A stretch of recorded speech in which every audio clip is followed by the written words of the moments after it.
Bem-vindos, amigos da Bíblia Sem Maquiagem. Espero que você continue se interessando cada vez mais por este livro que, afinal, é a nossa história.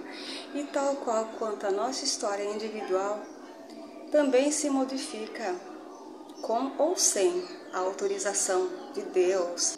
Nós estamos neste capítulo tratando de um concerto perpétuo que Deus fez com os homens, mas observe bem, se vem sendo seguido. Esse concerto perpétuo foi abandonado aqui mesmo na Bíblia, no capítulo 15 do livro dos Atos. E se este foi abandonado, por que não abandonar os outros também, já que o ser humano é desobediente por natureza? Atenção, que Deus disse que era para que todos fossem circuncidados, tanto o natural quanto os estrangeiros.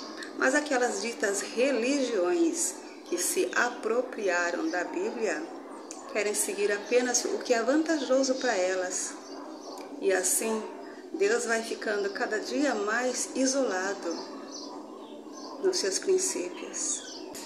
Eu agora vou rever as anotações que eu deixei separado já dos versículos 10 ao 14, que era quando Deus estabeleceu a lei da circuncisão, e deixei alguns livros ali destacados para você se adiantar nas leituras e ver quanta coisa acontece à volta dela.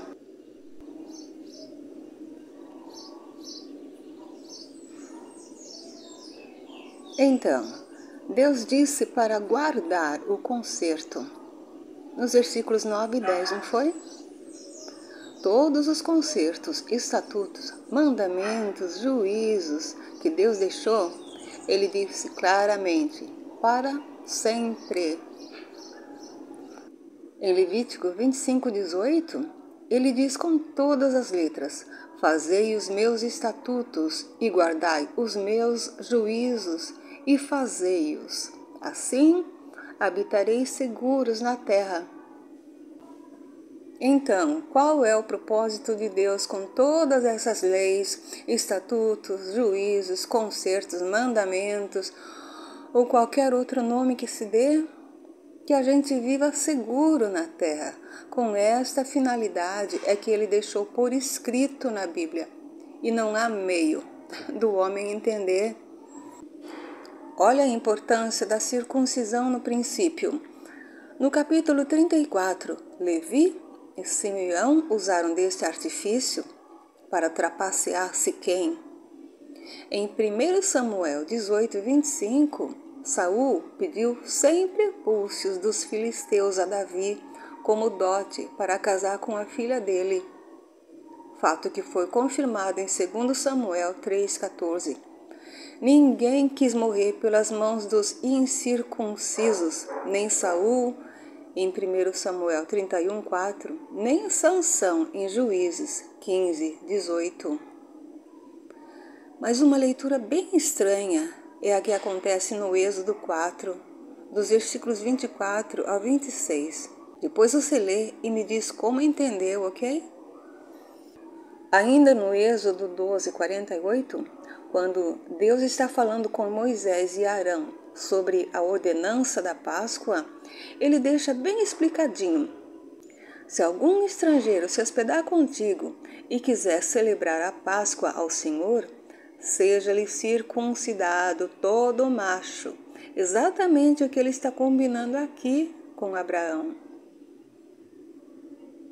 Em Josué 5:2, Deus disse para ele fazer facas de pedra e tornar a circuncidar os homens para celebrar a Páscoa. E aí, era ou não importante a circuncisão?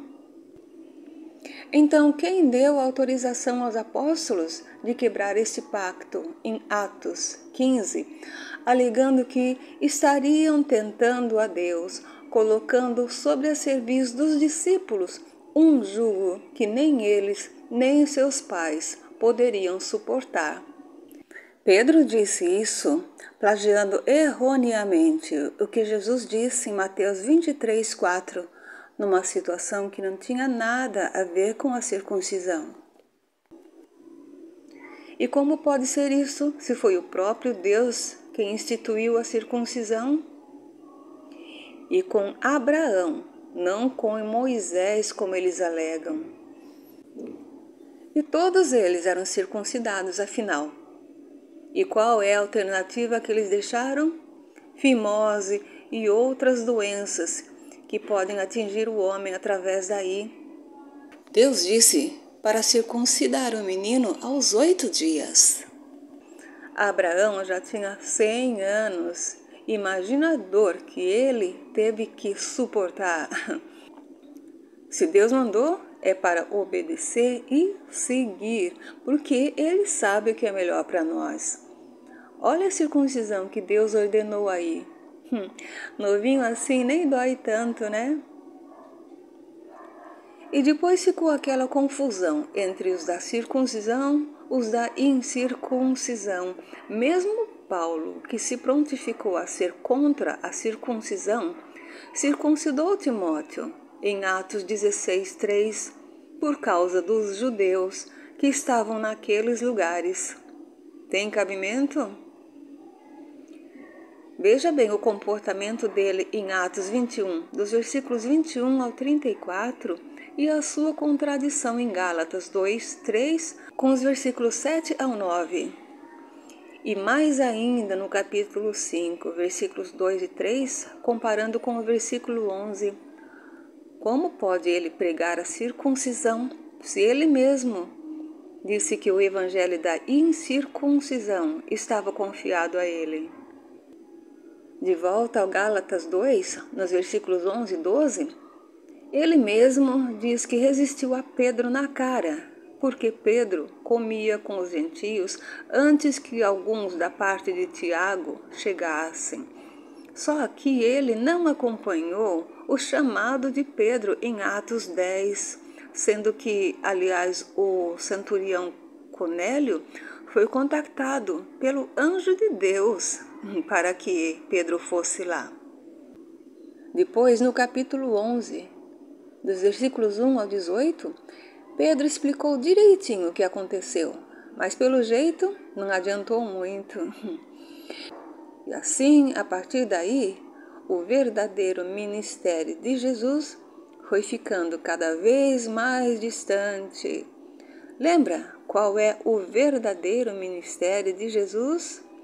Chamar os pecadores ao arrependimento e cumprir as leis de Deus, como ele mesmo disse em Mateus 5, dos versículos 17 ao 19.